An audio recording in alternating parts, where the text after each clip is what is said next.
primer día de clases, cuando llevé a las nenas a las 8 de la mañana al colegio, nada, fue muy rápido, ¿qué te puedo decir? Es decir, yo dejé las nenas, crucé como crucé siempre, cuando terminé de cruzar me agarró así del hombro, me dio vuelta, te dije que te iba a matar, hija de puta, apoyó el revólver sobre mi pecho y pegó 2 tiros ahí y después uno más que me pegó acá en el costado del estómago.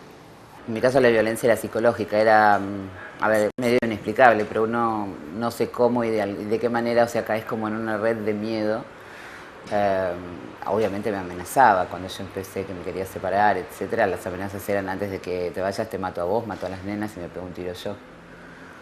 Por ende, había como una luz roja que me decía que podía ser capaz de hacerlo.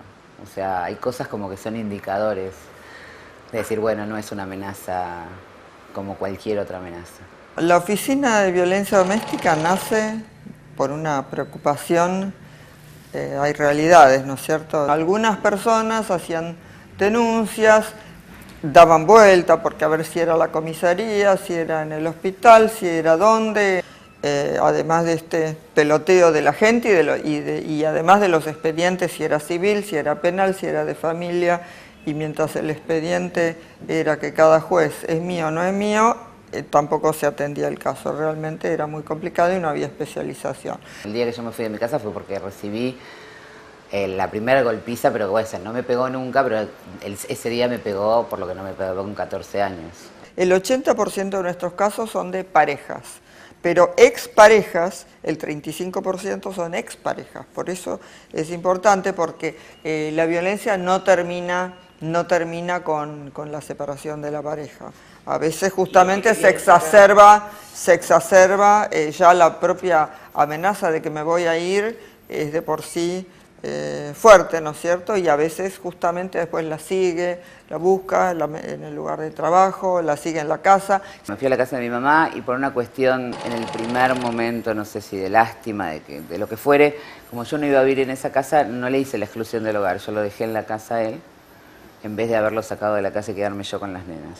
Motivo simple, es decir, le hacen la exclusión del hogar, lo sacan con un bolsito a la puerta de la calle, se queda un policía las primeras 24 horas, después y no te dejan un custodio policial constantemente.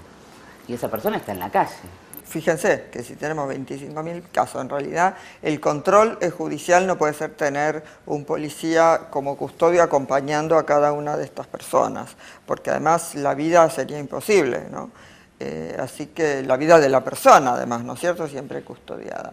En principio, bueno, está la exclusión del hogar, generalmente, y además esto más se ve en lugares, digamos, en barrios, en lugares donde la gente se conoce, donde otras mujeres le avisan si está cerca.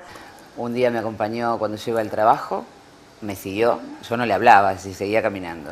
Bajé al subte, cuando bajo al subte, baja conmigo, compré el pasaje como si fuera otra persona, se para al lado mío, me seguía hablando. Yo lo ignoraba.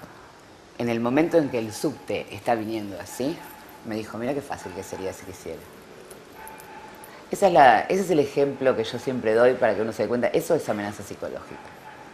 En total, 96% de los casos tienen violencia psicológica, pero 74%, en general de hombre contra mujer, pero el 74% es violencia física, además agregada generalmente. Después tenemos, fíjense, un 46% de violencia económica, un 46% de casos de violencia económica y un 20% de violencia sexual. A ver, mi caso, ¿por qué fue tan llamativo? Porque hice 80 denuncias, no hice una. Hice 80 denuncias antes de recibir los 3 tiros. O sea, en ningún momento se dieron cuenta de que podía ser viable la amenaza. Estamos hablando de femicidio, es decir, después de mi caso, que va a ser casi 2 años, han muerto tanta cantidad de mujeres que yo no lo puedo creer, ¿entendés? Hay 280 y pico o sea, estamos hablando de casi una muerte por día y medio de una mujer en manos de su expareja. Yo he firmado convenios, o sea, la Corte, bueno, a través mío que estoy a cargo de esto, convenio con las 23 provincias y ya se han abierto oficinas en Tucumán, Santiago del Estero y Salta. Estas provincias consiguieron presupuesto, obviamente no tan grande como la nuestra, pero bueno, se hace, y alguna creo que no está abierta de noche, pero bueno, las oficinas funcionan. Las Cortes de cada provincia están haciendo esfuerzos por conseguir los fondos para crear la oficina. El país lo necesita todo, las estadísticas son patéticas en todos lados, ¿sí?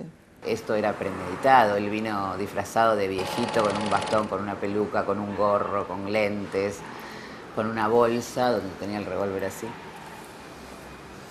O sea que creo que estaba absolutamente decidido. Si la condena no es una condena favorable o le dan 6 años, creo que yo tengo los días contados. Porque, sinceramente, es decir, yo creo que esa persona en cuanto sale a hacer lo que no pudo lograr hacer en su momento.